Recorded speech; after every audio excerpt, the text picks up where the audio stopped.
Hey, what's up guys? Welcome to Three Pedal Devils. This is Willie, and today we're working on my 1982 Honda Nighthawk 450. In the last video, I took the bike apart, pulled my wheels off, took the axles out, all that kind of stuff. And I went ahead and sandblasted these wheels, got them paint prep, and then used some rattle can primer, base, and clear to give them this garbage black paint finish that you see right here. Today we're going to be installing these All Balls Racing wheel bearings for the front and rear wheels of my Nighthawk. This is going to be more of a workshop vlog style video. So without further ado, let's get into it. Start pulling these bearings. So the workbench is a bit of a mess right now, but last night I actually started working on taking these bearings out, and I did get the first one out. It wasn't on camera because my dad was helping me and I didn't want to take up too much of his time by stopping to record and stuff all the time. But that one was kind of a pain to get out. Let me find the spacer here. So the way that these bearings press into this rear wheel, there's two bearings stacked up right next to each other in the other end.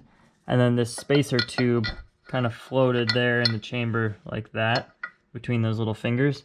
And then this bearing was pressed in this side to hold it all together. And then there was also this snap ring on the other side holding them in. The problem with this is that leaves the bearings blind because the ID of the bearing is the same ID as this sleeve tube here, and in that case I can't use a traditional bearing puller. I need like a blind bearing puller, which I didn't have. So some guy in the Nighthawk Facebook group actually gave me the idea to knock this spacer tube to the side a little bit inside the bore, and that gave me a little bit of a lip on the bearing that I could actually send a punch through all the way from the other side and punch down on it. Kind of a pain because there wasn't much to grip onto. Actually did break one of my dad's punches. Luckily it's a Craftsman, so I can bring it in for warranty. But yeah, so I was able to get this one out with a couple good whacks. Now I need to work on getting these other two. So we're gonna put the wheel down on the ground, and since I got a straight shot to the bearing, I'm gonna sit the wheel down on this face. Hopefully it doesn't damage it too much on the concrete, and I'm just gonna send a punch through, a large punch down through there, and just wail on it with a hammer. So let's give that a shot.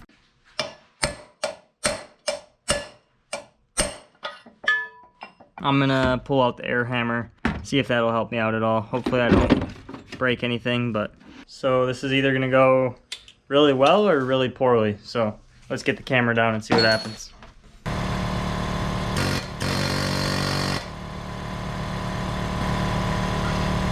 Well, I figured out why that was such a pain in the ass to pound those bearings out. Problem was, this cover was pressed in there, and behind that was this bearing, which was there like that.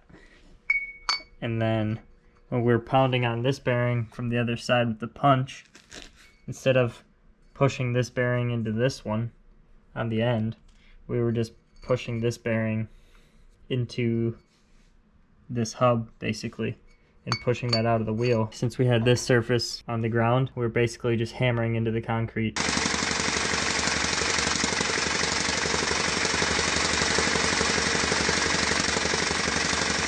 Through the wheel. So we're lucky we didn't crack it, but a couple of pounds with the air hammer sent this flying right out, and this bearing was left inside the hub like this, and then you saw me punch it out with the air hammer as well. And then this one I punched out of this hub from the other side. This little sleeve that's in this bearing, I got to push that out and then clean it up so I can press it into the new bearing. And then I'm going to go ahead and clean up all the stuff inside this little cage, and then I'll start working on reinstalling these bearings. So I pressed this little sleeve out of the old bearing, pounded that out, and then pressed it back into here into the new one with a C-clamp. So now I'm gonna start working on the bore of this wheel. Basically just gonna put some brake clean in there, clean up that bore a little bit, and then I'm gonna get ready to press the new bearings in. So I'm working on installing the bearings now, and I'm gonna show you what I got for a setup here. So basically what I'm gonna try to do is use a pretty large threaded rod to go through the bore, and then it's going to go through this 2x4 with a 1/2-inch hole, and then this steel block that already had a 1/2-inch hole in it. And what I'm gonna do is put the bearing, I have the new ones in the freezer right now, but I'm gonna have the bearing over here, have this on the other side of the wheel, and then I'm going to snug the rod up with a nut on the back side of this, and then I'm going to tighten the nut on this side to pull the bearing in. I'm going to set the camera down, go grab the bearing out of the freezer.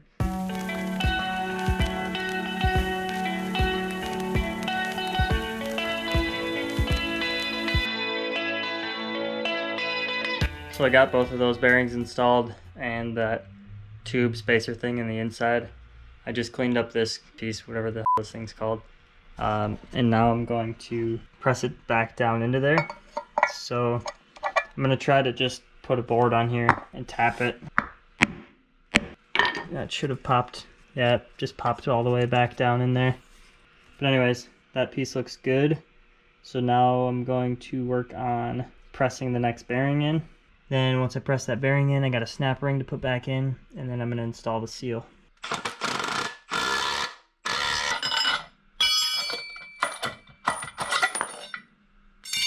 I got that bearing in.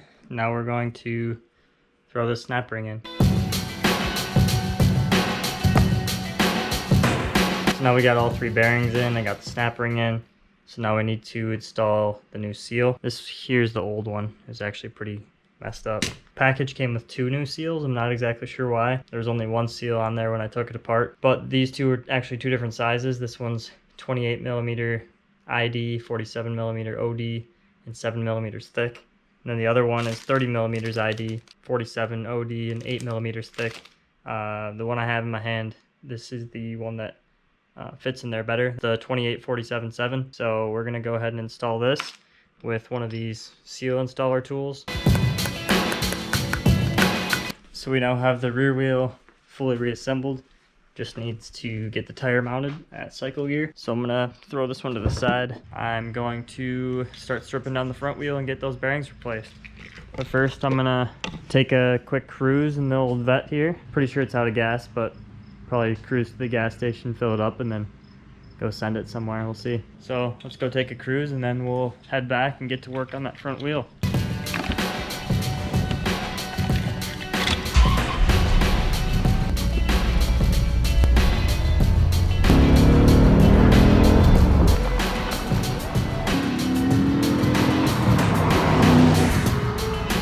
Well, I got the joyride out of the way, so now I'm gonna go upstairs, change my clothes out of my work clothes into something more suitable to get dirty, and then we'll get started with the front wheel bearings. Alrighty, so I'm here at the bench. First thing I'm gonna do is pull out the seal on this side. I accidentally popped it loose already, kind of messing around before I turned the camera on, but I was basically just using this seal removal tool. I popped the hook down in there like that, pry it up on the other side, and then it pulls up kind of just like that. Here's the new one to replace it. Pops right down in there. Alrighty, I got the skinny seal off this side as well as this little ring. I just pulled it right out. Now I'm going to work on punching the bearing out of one side. So I'm going to grab a punch here, send it down through there, and give it a couple good whacks with a hammer. Try this small guy. So I'm going to set you guys down and get to work on that. Oh, you hurt my finger.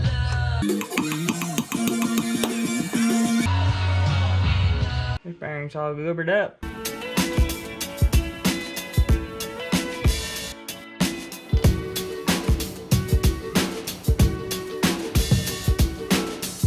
So those 2 bearings actually came out ridiculously easy. Took me like 2 minutes to knock those out. So what I'm gonna do now is just clean up this bore a little bit on both sides, clean up this tube a little, spacer tube, and then prep these 2 bearings and slap them in, and then go ahead and install the seals.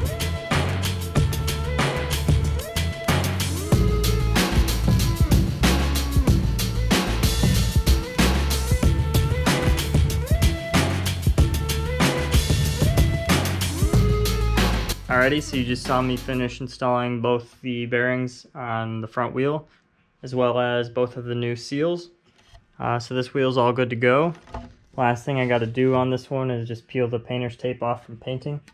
So I'm gonna head over and clean up the workbench a little bit, just put all the stuff away since I'm kind of done with all that stuff that I have out. I got my 2 wheels sitting here. I'm gonna leave them in here till the morning and throw them in my car along with the tires. It's about 11 a.m. I'm gonna take a break from working, go eat some lunch, and bring my wheels and tires to the shop so that I can get the new tires mounted. So let's hop in the car, throw the wheels in, and then head to Cycle Gear.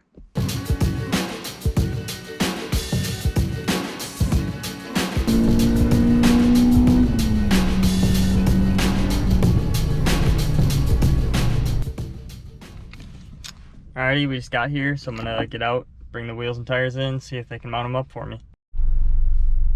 Oh, that was a bust. Pretty much like always when I need help from a brick and mortar store. Never good for anything. They said that they're not mounting tires because they only have 2 employees and only one of them knows how to do it, and the machine's not working or something. Not really sure, so pretty disappointing, but